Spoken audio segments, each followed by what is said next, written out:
कक्षा 9 के विद्यार्थियों का मेरे YouTube चैनल टीसी गुरु क्लासेस में स्वागत है। वीडियो प्रारंभ करने से पहले आप सभी से अनुरोध है, चैनल को सब्सक्राइब करें और बेल आइकन अवश्य दबाएं, जिससे आने वाले वीडियो की लिंक आपको प्राप्त होते रहे। कक्षा 9 के विद्यार्थियों के लिए एक नई वीडियो के साथ पुनः उपस्थित हुआ हूँ। आज की वीडियो में हम लंबवर्ती बेलन की चर्चा करेंगे। लंबवर्ती बेलन जैसे मैंने यहाँ पर बना रखा है, इस प्रकार के आकार को हम लंबवर्ती बेलन कहते हैं। प्रिय विद्यार्थियों, इस प्रकार के आकारों से हम बहुत ज़्यादा परिचित हैं। आप अपने दैनिक जीवन में इस प्रकार के आकारों का प्रयोग करते हैं, चाहे आप बिजली का तार ले लीजिए या जो हमारा गैस सिलेंडर होता है उसे ले लीजिए, फिल्टर की रॉड ले लीजिए, गेहूं और चावल को रखने के लिए जो ड्रम होते हैं उनको ले लीजिए, सब बेलनाकार आकार के होते हैं। तो ये बेलनाकार, ये बेलन बनता कैसे है? देखिए, बेलन को बनाने के लिए हमें क्या चाहिए? एक आयताकार पृष्ठ चाहिए। आयताकार पृष्ठ, जैसे ये लंबाई हो गई, ये चौड़ाई हो गई। आयताकार पृष्ठ को किसी एक भुजा के परितः घुमा दो। अगर इस भुजा को हम लंबाई के परितः घुमाएंगे तो इसको चारों तरफ घुमाएंगे तो क्या बन जाएगा? ये इस प्रकार का बन जाएगा। ठीक है, ये इस प्रकार का बन जाएगा। गोल वाला भाग क्या बनेगा?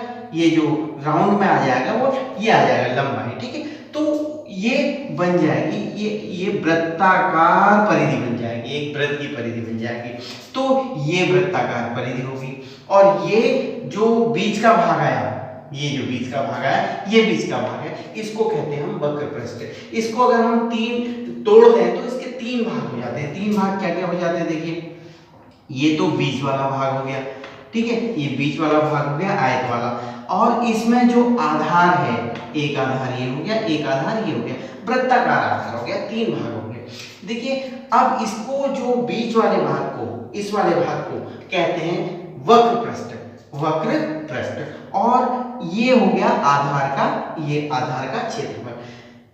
वक्र पृष्ठ में तो होता है जो बीच का भाग, और संपूर्ण पृष्ठ का मतलब होता है बीच के भाग में अगर आधार को भी जोड़ देंगे, दोनों आधारों के क्षेत्रफल को जोड़ देंगे तो वो संपूर्ण पृष्ठ आ जाता है। ये छोटी कक्षा 8 में भी आपने सीख रखा है। तो हम देखते हैं, सबसे पहले निकालते हैं वक्र पृष्ठ, बेलन का वक्र पृष्ठ, बेलन का वक्र पृष्ठ, वक्र पृष्ठ ये बराबर होता है लंबाई गुणा चौड़ाई, क्योंकि हमने इसको आयत को तोड़ रखा है ना, आयत को बना रखा है बेलन, क्योंकि हमने लंबाई के परितः घुमा रखा है। तो जो ये लंबाई बनेगी वो बनेगी लंबाई गुणा चौड़ाई। आयत का क्षेत्रफल बराबर लंबाई गुणा चौड़ाई, अर्थात लंबाई गुणा चौड़ाई।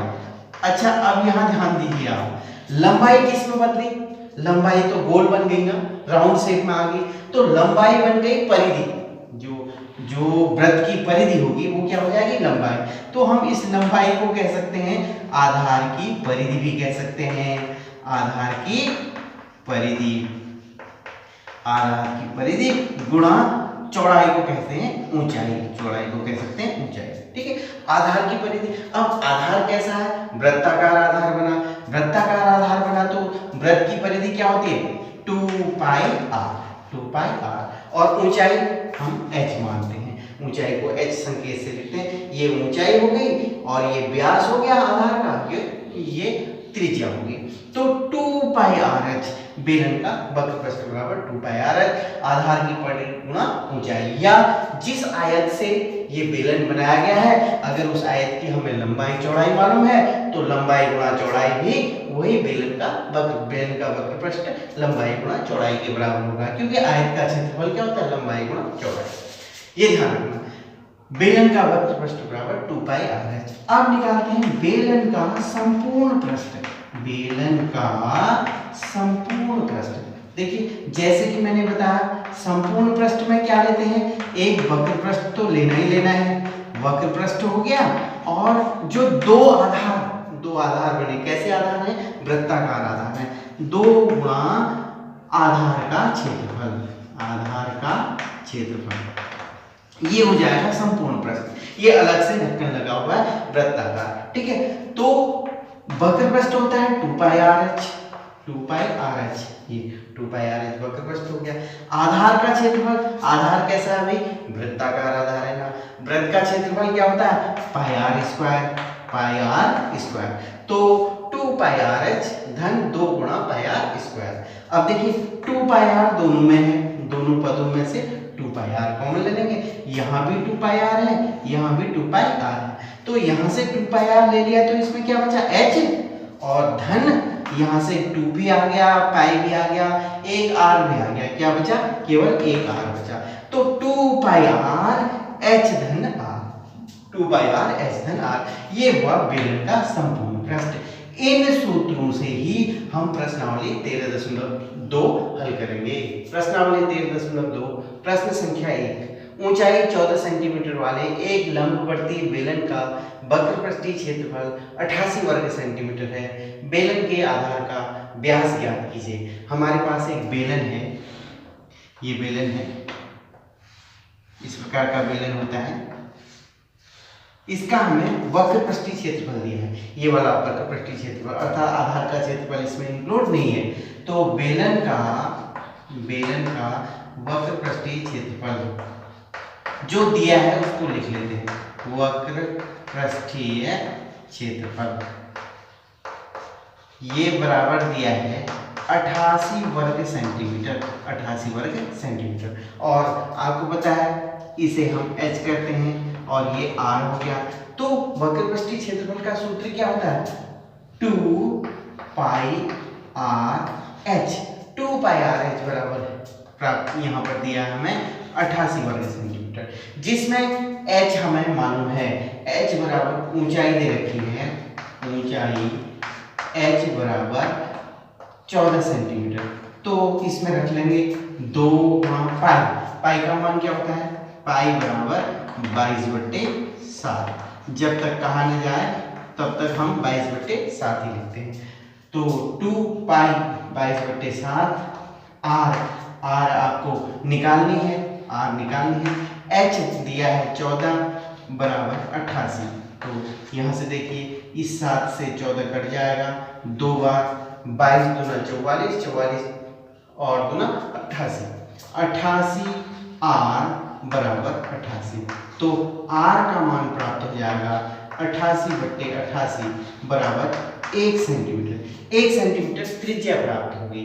तो हमें निकालना क्या है, आधार का व्यास निकालना है। तो व्यास बराबर होता है, व्यास त्रिज्या का गुना होता है, 2 गुणा त्रिज्या, अर्थात 2 गुणा 1 अर्थात 2 सेंटीमीटर। तो इस बेलन का जिसका वक्रपृष्ठीय क्षेत्रफल 88 वर्ग सेंटीमीटर है, उसके आधार का व्यास 2 सेंटीमीटर होगा। दूसरा प्रश्न है, धातु की एक चादर से 1 मीटर ऊंची 140 सेंटीमीटर व्यास वाली एक बंद बेलनाकार टंकी बनाई जाती है। इस कार्य के लिए कितने वर्ग मीटर चादर की आवश्यकता होगी?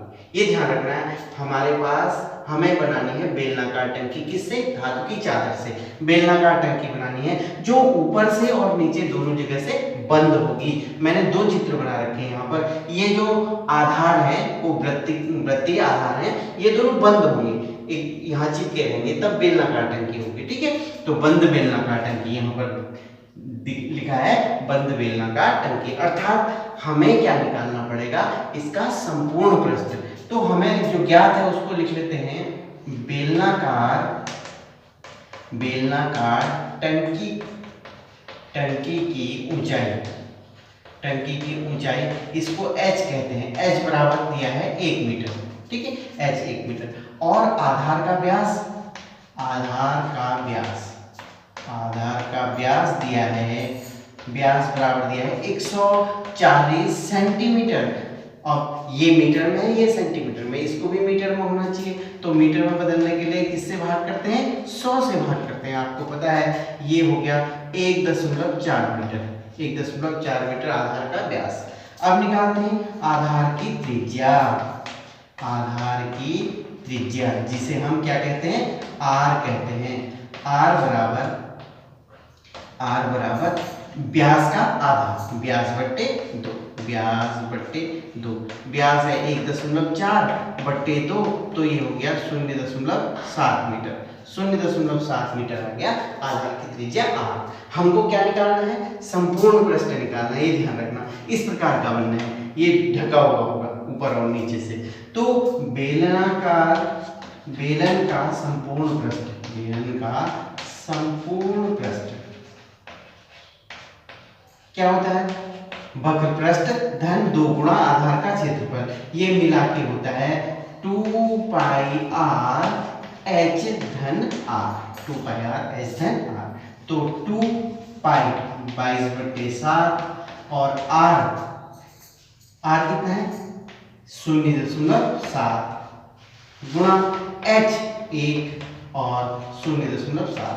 तो इस प्रकार ये प्राप्त होगा, ये दशमलव एक बार कट गया, 22 दूना 44, 4.4 गुणा 1.7, इन दोनों को जोड़ देंगे, 17 चौको 68 और 17 चौको 68, 69, 70, 4, 74। तो 2 स्थानों पर दशमलव जाएगा, 7.48 वर्ग मीटर। तो संपूर्ण पृष्ठ, बेलन का संपूर्ण पृष्ठ आ गया 7.48 वर्ग मीटर। अर्थात चादर की आवश्यकता, चादर की आवश्यकता कितने वर्ग मीटर चादर की आवश्यकता होगी? ये होगी 7.48 वर्ग मीटर। यही हमें निकालना है कि कितने वर्ग मीटर चादर की आवश्यकता होगी। वीडियो को ध्यान से देखने का आभार। अपने सुझाव कमेंट बॉक्स में अवश्य दीजिएगा।